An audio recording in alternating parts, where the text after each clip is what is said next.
Hello viewers, welcome back to my channel. কেমন আছো? আশা করছি সবাই ভালো আছো। আজকে আমি আপনাদেরকে খুব সহজেই গাজরের হালুয়া বানানো দেখাবো। ইস্ট ইন্ডিয়ার একটা খুবই ফেমাস ডিশ।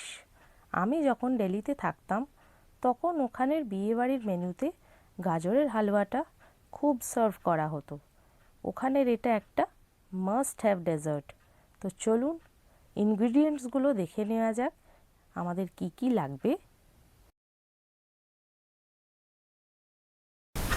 আমাদের লাগবে দুধ, এলাইচি পাউডার, চিনি, আমন্ড, গার্নিশিংয়ের জন্য কিছুটা খোয়া ক্ষীর, একটু ঘি, গ্রেট করা গাজর আর গ্রেট করা খোয়া ক্ষীর, অবশ্যই লাস্ট কাজু। এটা দিলে টেস্টটা আরও এনহ্যান্স হয়। তো আপনারা এই সিম্পল ইনগ্রিডিয়েন্টসগুলো দিয়ে গাজরের হালুয়াটা বানিয়ে নিতে পারবেন। চলুন গ্যাসটা অন করে নিই আর আমরা প্যানটা বসিয়ে দিই। এবার এর মধ্যে আমরা ঘি দিয়ে দিই। দিয়ে ঘিটা গরম করে নেব, নিয়ে গ্রেট করা গাজর এর মধ্যে দিয়ে দেব। ফ্লেমটা আমার হাই হিটেই আছে। এবারে এই ফ্লেমটাকে আমরা স্লো করে নেব, নিয়ে এটাকে স্টার ফ্রাই করতে থাকব। এটা একটা অথেন্টিক রেসিপি আর এটাকে অথেন্টিকভাবেই বানানো হবে, কোনো শর্টকাট না।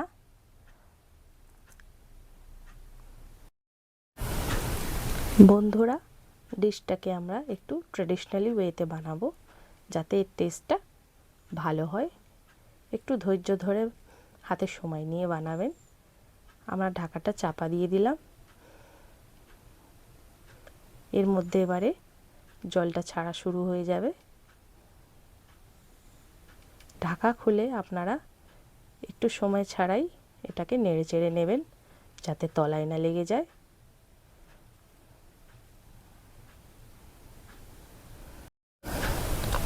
এবারে এর মধ্যে আমরা দুধটা অ্যাড করে দেব, দিয়েও আবারও এটাকে স্টার ফ্রাই করব যাতে জলটা বেরিয়ে আসে আর একটু সহজেই সেদ্ধ হয়ে যাবে। বন্ধুরা, আপনারা আপনাদের প্রয়োজন মতন এতে দুধ অ্যাড করতে থাকবেন সেদ্ধ করার জন্যে। অল্প অল্প করে একটু দুধ অ্যাড করবেন, আমিও করেছি। এটাকে কন্টিনিউ স্টার করতে থাকবেন, না হলে তলায় লেগে যেতে পারে। এবার আমরা এর মধ্যে চিনিটা অ্যাড করে দেব আর এলাইচি পাউডারটা অ্যাড করে দেব। দিলে টেস্টটা এনহ্যান্স হবে। খুব সুন্দর একটা গন্ধ বেরোচ্ছে বন্ধুরা, খুব দারুণ হয়েছে।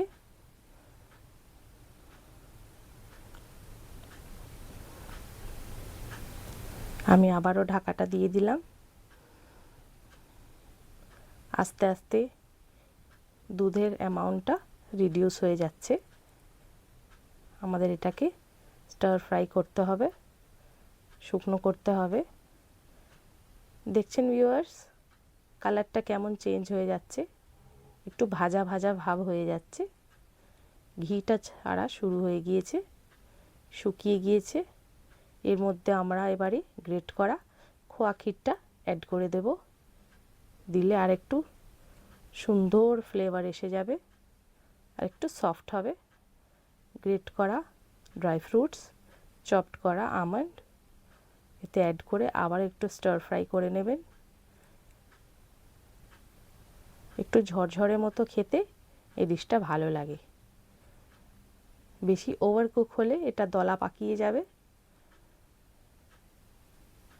এটাকে আমাদের একটু শুকনো শুকনোই করতে হবে। তার জন্যে আপনারা একটু কন্টিনিউ এটাকে স্টার ফ্রাই করবেন। আমার ডিশটা কিন্তু রেডি হয়ে গিয়েছে, এবারে সার্ভ করব। তো গাইজ, দেখছেন কি দারুণ কালারটা এসছে। আর গরম গরম সার্ভ করলে শীতকালে খেতে কিন্তু খুব ভালোই লাগে আর খুবই হেলদি একটা রেসিপি। আপনারা বাড়িতে করে ট্রাই করে দেখুন। প্লিজ আমার চ্যানেলটাকে সাবস্ক্রাইব করে দেবেন, লাইক করে দেবেন, একটা শেয়ার করে দেবেন। আজকের মতো এখানেই এই রেসিপিটা শেষ করলাম। নেক্সট এপিসোডে আবারও দেখা হবে। Thanks for watching.